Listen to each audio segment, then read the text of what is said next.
Students, हमारे YouTube channel ATS online classes में आपका एक बार फिर से स्वागत है।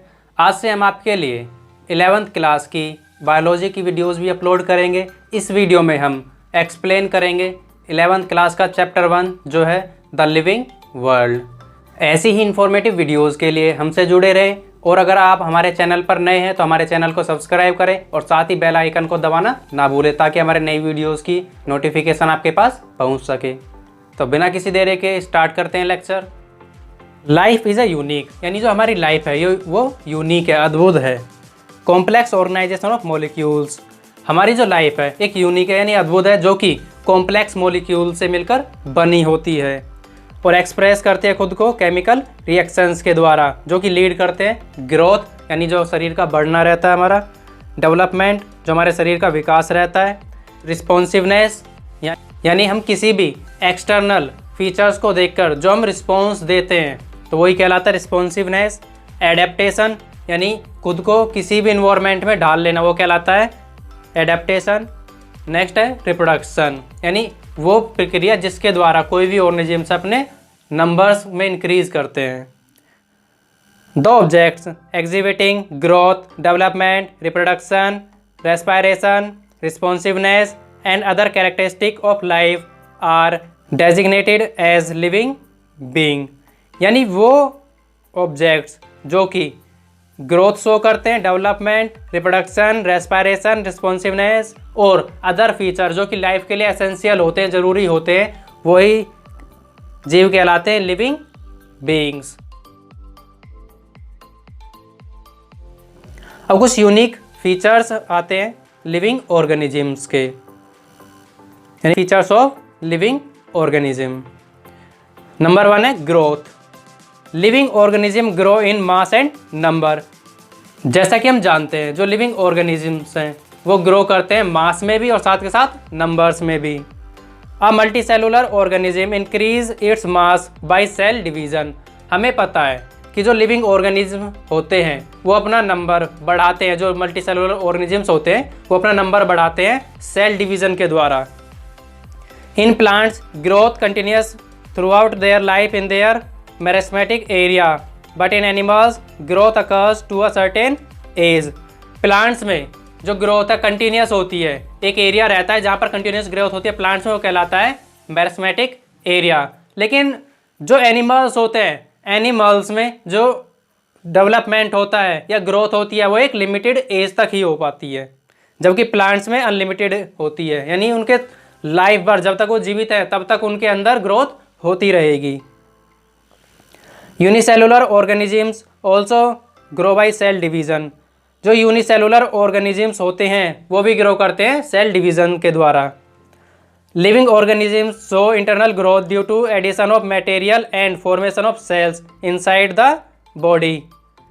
जो लिविंग ऑर्गेनिजम्स होते हैं वो इंटरनल ग्रोथ भी दर्शाते हैं, जैसे एडिशन होता है मटेरियल्स का, यानी जो मटेरियल वो लेते हैं खाते हैं उसका एडिशन उनके शरीर में होता है जिसके द्वारा वो ग्रो करते हैं, और फॉर्मेशन होता है सेल्स का उनके शरीर के अंदर, जो न्यूट्रिशन वो ले रहे हैं उनसे सेल्स भी बनती हैं और जो सेल्स बनेंगी तो उनका ग्रोथ होता है। Non living organisms like mountains crystals also grow but due to addition of similar material to their outer surface. जो नॉन लिविंग ऑर्गेनिजम्स होते हैं जैसे माउंटेन्स हो गए, क्रिस्टल्स हो गए, तो ये सभी भी ग्रो करते हैं, लेकिन इनकी आउटर सरफेस पर सेम प्रकार के पार्टिकल्स जब डिपॉजिट होंगे तभी जाकर वो ग्रो करेंगे। यानी हम कह सकते हैं कि जो लिविंग थिंग्स है वो भी ग्रो करते हैं और जो नॉन लिविंग थिंग्स है वो भी ग्रो करते हैं, क्योंकि जो लिविंग थिंग्स है उनकी जो ग्रोथ है वो हम आसानी से पहचान सकते हैं, लेकिन जो नॉन लिविंग थिंग्स होते हैं जैसे डिपोजिशन ऑफ सैंड पार्टिकल्स, यानी जब सैंड पार्टिकल्स होते हैं जब वो डिपॉजिट होते हैं इकट्ठा होते हैं एक साथ तो उनसे एक टीला सा बन जाता है, तो इस तरह से भी मिट्टी की भी ग्रोथ होती है। तो इस तरह से हम कह सकते हैं कि जो नॉन लिविंग थिंग्स होते हैं वो भी ग्रो करते हैं। Feature is reproduction. रिप्रोडक्शन एक ऐसी प्रोसेस होती है जिसके द्वारा कोई भी इंडिविजुअल है अपने नंबर इंक्रीज करता है। It is the formation of a new individual of the similar kind. यह एक ऐसी प्रोसेस होती है जिसके द्वारा कोई नया इंडिविजुअल जन्म लेता है जो कि सेम ही प्रकार का होता है। Reproduction is not essential for survival of the individuals, यानी जो रिप्रोडक्शन होता है वो एसेंशियल यानी जरूरी नहीं होता है लिविंग बींग्स के सर्वाइवल के लिए। It is required for increase in the population, अब ये ज़रूरी होता है क्योंकि इसके द्वारा हम पॉपुलेशन को इंक्रीज कर सकते हैं, यानी पॉपुलेशन को बढ़ा सकते हैं। In sexual reproduction two parents are involve to produce more और less similar kind of individuals. Sexual reproduction में दो पेरेंट्स इन्वॉल्व होते हैं, जैसा कि हम पहले भी जान चुके हैं, और ये जो दो इंडिविजुअल्स इन्वॉल्व होंगे वो प्रोड्यूस करते हैं या तो सेम ही काइंड का या फिर थोड़ा सा डिफरेंट काइंड के इंडिविजुअल्स, या तो जो इंडिविजुअल्स होंगे वो सिमिलर होंगे बिल्कुल या फिर थोड़े से डिफरेंट होंगे। In asexual reproduction single parent is involve and individual is copy of the parent. Asexual reproduction में सिंगल पेरेंट इन्वॉल्व होता है और जो इंडिविजुअल्स होते हैं, जो नए इंडिविजुअल्स जन्म लेते हैं, वो भी एग्जैक्ट कॉपी होते हैं पेरेंट्स के। एसेक्सुअल रिप्रोडक्शन में occur by fission, fragmentation, regeneration, vegetative propagation etcetera, यानी जो एसेक्सुअल रिप्रोडक्शन है वो फिजन के द्वारा हो सकता है, फ्रेगमेंटेशन के द्वारा, रीजेनरेशन द्वारा और वेजिटेटिव प्रोपेगेशन के द्वारा भी हो सकता है, और अन्य तरीके भी हैं। In unicellular organisms growth and reproduction are synonyms. Unicellular organisms यानी सिंगल सेल ऑर्गेनिजम्स जो होते हैं उसमें ग्रोथ और रिप्रोडक्शन सिनोनियम्स होते हैं, क्योंकि जब उनमें ग्रोथ होती है तो ग्रोथ इस प्रकार होती है कि उनके जो नंबर ऑफ इंडिविजुअल्स वो इंक्रीज होते हैं। तो रिप्रोडक्शन का भी सेम ही फॉर्मूला रहता है कि रिप्रोडक्शन में भी इंक्रीज होते हैं नंबर्स, तो इस वजह से हम कह सकते हैं यूनिसेलुलर ऑर्गेनिजम्स में ग्रोथ और रिप्रोडक्शन दोनों ही सिनोनियम होते हैं, यानी एक जैसे रहते हैं। Many organisms like mule, स्ट्राइल worker बीज, infertile human couples do not reproduce. बहुत से ऑर्गेनिजम्स हैं, जैसे म्यूल हो गए, स्ट्राइल वर्कर बीज हो गई और इनफर्टाइल ह्यूमन कपल्स हो गए, ये रिप्रोड्यूस नहीं कर सकते। कारण ये है कि ये जो इंडिविजुअल्स होते हैं इनके अंदर गैमीट फॉर्मेशन नहीं होता है। अगर इनके अंदर गैमीट फॉर्मेशन नहीं होगा तो रिप्रोडक्शन भी नहीं कर सकते। Therefore, reproduction is not an all inclusive characteristic of living organisms, यानी जो रिप्रोडक्शन होता है वो एक इंक्लूसिव कैरेक्टरिस्टिक नहीं है लिविंग ऑर्गेनिजम्स का। However, non living objects has the power to reproduce और रेप्लिकेट, यानी कोई भी इंडिविजुअल जो कि नॉन लिविंग है उसके पास इतनी कैपेबिलिटी नहीं होती कि वो रेप्लिकेट और रिप्रोड्यूस कर सके, यानी जो रिप्रोडक्शन होता है वो लिविंग बींग्स में ही होता है, नॉन लिविंग बींग्स में ये रिप्रोडक्शन नहीं होता है। तो हम कह सकते हैं कि एक यूनिक फीचर होता है लिविंग बींग्स का। Next feature is metabolism. Metabolism वो होते हैं यानी जितनी भी केमिकल रिएक्शंस किसी भी लिविंग ऑर्गेनिजम्स के अंदर होती हैं वो सभी कहलाती हैं मेटाबॉलिक रिएक्शंस, तो उसी से मतलब है metabolism. The sum total of all type of chemical reactions occurring in an individual due to specific interaction amongst different type of molecules in the interior of cells is called metabolism। यानी हमारे cell के अंदर जो molecules होते हैं different type के, जब वो इंटरेक्ट करते हैं तो उनके इंटरेक्ट करने से जो अलग अलग प्रकार की केमिकल रिएक्शंस हमारे शरीर में होती हैं उन सभी का जो सम है टोटल वो कहलाता है metabolism. All activities of an individual include growth, movement, development, reproduction etcetera are due to metabolism, यानी जितनी भी एक्टिविटीज़ किसी भी लिविंग ऑर्गेनिजम्स के अंदर होती हैं, ग्रोथ हो, मूवमेंट हो, डेवलपमेंट हो या फिर रिप्रोडक्शन, ये सभी मेटाबॉलिक रिएक्शंस के द्वारा ही होती हैं। There are two type of metabolism, यानी मेटाबॉलिज्म दो प्रकार का होता है, कैटाबॉलिज्म एंड एनाबॉलिज्म। तो जानते हैं हम सबसे पहले एनाबॉलिज्म के बारे में। Anabolism include all the building up reactions to increase the mass of the organisms like photosynthesis, यानी एनाबॉलिक रिएक्शंस में वो सभी रिएक्शंस आती हैं जिसमें कोई भी ऑर्गेनिजम्स ग्रो करता है और ग्रो करके इंक्रीज कर होता है उसका मास, तो ये सभी रिएक्शंस जो होंगी वो कहलाती हैं एनाबॉलिज्म।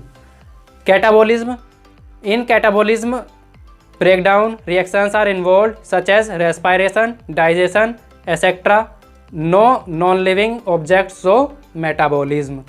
यानी कैटाबॉलिक रिएक्शंस वो रिएक्शंस होती है जिनमें ब्रेकडाउन होता है मॉलिक्यूल्स का, जैसा कि रेस्पायरेशन में इन्वॉल्व रहता है और डाइजेशन में। तो हम कह सकते हैं कि जो कैटाबॉलिज्म है वो उसके द्वारा जो मॉलिक्यूल्स होते हैं उनका ब्रेकडाउन होता है, तो ये रिएक्शंस कहलाती हैं कैटाबॉलिक रिएक्शंस। और जो नॉन लिविंग थिंग्स होते हैं उनमें कैटाबॉलिक रिएक्शंस या फिर एनाबॉलिक रिएक्शंस नहीं होती हैं। यानी हम कह सकते हैं कि जो नॉन लिविंग ऑर्गेनिजम्स होते हैं उसमें मेटाबॉलिज्म नहीं होता है, क्योंकि उनके अंदर कोई भी केमिकल रिएक्शंस परफॉर्म नहीं की जाती है। Next feature is consciousness. Consciousness यानी हम अवेयर होते हैं कि हमारे आसपास क्या एक्टिविटीज़ में चेंज हो रहा है, तो वही कहलाता है कॉन्शियसनेस। एक रहता है अनकॉन्शियसनेस, जो रहती है बेहोशी वाली अवस्था, यानी उसमें हमें पता नहीं रहता है कि हमारे आसपास चल क्या रहा है, तो हमें कुछ भी पता नहीं रहता है। It is the awareness of the surrounding and responding to external stimuli. अब ये जो अवेयरनेस होती है कि हमारे आसपास क्या घटित हो रहा है और हम एक्सटर्नल स्टिमुलाई को रिस्पॉन्ड करते हैं, जो ये चेंजेस होते हैं उनके अकॉर्डिंग। एक्सटर्नल स्टिमुलाई में भी फिजिकल, केमिकल और बायोलॉजिकल। यानी जो एक्सटर्नल स्टिमुलाई है या तो फिजिकल हो सकती है, केमिकल हो सकते हैं या फिर बायोलॉजिकली हो सकती है। Plants also respond to stimuli like light, water, gravitation, pollution etcetera. Plants जो है रिस्पॉन्ड करते हैं स्टिमुलाई को, जैसा कि लाइट, हमने 10th क्लास में पढ़ा था फोटोट्रोपिज्म, कि जो प्लांट्स होते हैं वो लाइट की तरफ अट्रैक्ट होते हैं। दूसरा है वाटर यानी हाइड्रोट्रोपिज्म, यानी जो प्लांट्स की रूट्स होती हैं वो पानी की तरफ अट्रैक्ट होती हैं। और नेक्स्ट है ग्रेविटेशन यानी जियोट्रोपिज्म, यानी ये भी हमने उसी चैप्टर में पढ़ा था कि जो प्लांट की रूट्स हैं वो हमेशा ही ग्रेविटी की तरफ अट्रैक्ट होंगी, यानी नीचे की तरफ ही जाएंगी, कभी भी ज़मीन से यानी मिट्टी से ऊपर नहीं आएंगी वो। नेक्स्ट है पोल्यूशन, तो इन सभी के अकॉर्डिंग जो प्लांट्स होते हैं वो भी रिस्पॉन्ड करते हैं। Human being is only organisms who is aware of himself, यानी ह्यूमन बीइंग अकेला ऐसा ऑर्गेनिजम्स होता है जो कि उसके साथ क्या घटित हो रहा है उसका अवेयर होता है। Consciousness therefore becomes the defining property of living organisms. तो हम कह सकते हैं कि जो कॉन्शियसनेस है वो एक डिफाइनिंग प्रॉपर्टी है लिविंग ऑर्गेनिजम्स की, क्योंकि जो नॉन लिविंग ऑब्जेक्ट्स होते हैं उनके अंदर कॉन्शियसनेस नहीं होता है कि आसपास क्या घटित हो रहा है, उन्हें कुछ भी पता नहीं रहता है। नेक्स्ट फीचर आता है life span. Every living organisms has a definite life span of birth, growth, maturity, senescent and death. यानी हर एक जो ऑर्गेनिजम्स होगा उसका एक डेफिनेट लाइफ स्पेन होता है, यानी डेफिनेट जीवन काल होता है उसका। उस जीवन काल में वो बर्थ भी लेता है यानी जन्म लेता है, और ग्रोथ होती है यानी उसकी पूरी ग्रोथ होगी, फिजिकली, मेंटली, सोशली, सभी तरह से उसकी ग्रोथ होगी। मैच्योरिटी भी आएगी उसमें, यानी रिप्रोडक्टिव एज पर भी पहुंचेंगे वो, और टीन एज पर भी पहुंचेंगे वो एडल्ट एज में। देन सेनेसेंट, और वो फेज जब वो उनका अंत होगा तो वो एंड कहलाता है फिर डेथ एंड। तो ये पूरा जीवन काल की हर एक ऑर्गेनिजम्स का होता है। Living organisms are therefore self replicating, यानी जो लिविंग ऑर्गेनिजम्स होते हैं वो सेल्फ रेप्लिकेटिंग होते हैं, यानी खुद ही रेप्लिकेट कर लेते हैं। इवॉल्विंग होते हैं और self regulatory interactive system capable of responding to external stimuli. और एक सेल्फ रेगुलेटरी यानी खुद के द्वारा जो रेगुलेट करने वाला सिस्टम होता है उनके पास, जिसके द्वारा वो एक्सटर्नल स्टिमुलाई को रिस्पॉन्ड करते हैं। फीचर जो कि लिविंग बीइंग्स में आता है वो है मूवमेंट, यानी जो लिविंग बीइंग्स होते हैं वो मूवमेंट करते हैं खुद से, यानी living beings can move by themselves, यानी जो लिविंग बीइंग्स होते हैं खुद के द्वारा मूव कर सकते हैं। अब जैसे एनिमल्स है, आई थिंक सभी आप महसूस करते हो अपने आसपास कि जैसे डॉग है मूव करता है, कैट है मूव करता है, बफेलो, काऊ सभी मूव करते हैं। लेकिन लिविंग थिंग्स तो प्लांट्स भी होते हैं लेकिन वो मूव नहीं करते, लेकिन उनका जो मूवमेंट है वो दिखाई नहीं देता है। मूवमेंट तो वो भी करते हैं, मीन्स जैसे कि जब वो ग्रो करते हैं, ठीक है, तो एक प्लांट है टच मी नॉट, वो भी मूव करता है। यानी जैसे ही आप उसकी लीव्स को टच करोगे तो क्या होता है, जो उसकी लीव्स हैं वो सिकुड़ जाती हैं। तो इससे पता चलता है कि जो टच मी नॉट है प्लांट है वो भी मूव करता है, यानी जो प्लांट्स है वो भी मूव करते हैं, शो करते हैं मूवमेंट। जैसा कि मैंने पहले अभी समझाया था कि हाइड्रोट्रोपिज्म, जियोट्रोपिज्म और फोटोट्रोपिज्म ये सभी मूवमेंट होते हैं प्लांट्स के।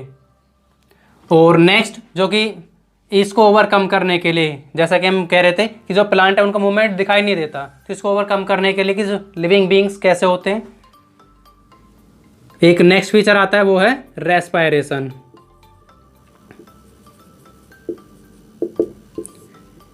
यानी सांस लेना।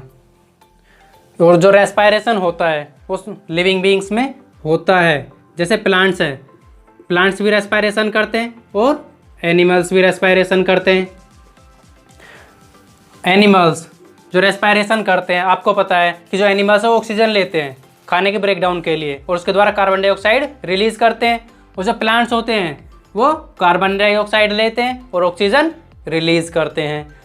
तो जो मूवमेंट है उसमें जो हमने पता किया था कि जो प्लांट्स हैं वो मूव नहीं करते हैं, मोस्टली जो प्लांट है वो मूवमेंट शो नहीं करते हैं।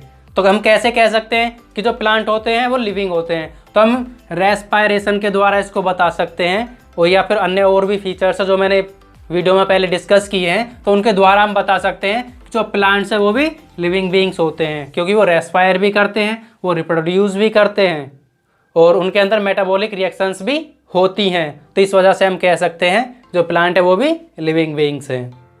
अगर आपको हमारे द्वारा पढ़ाए गए कंटेंट में कोई भी डाउट है तो अपने डाउट आप कमेंट सेक्शन में पूछ सकते हैं। आई होप कि आपको वीडियो पसंद आई होगी, तो लाइक करें, कमेंट करें, शेयर करें और साथ ही मोर वीडियोज़ के लिए हमारे चैनल को सब्सक्राइब करें। See you soon in my next video. Thank you. Have a nice day.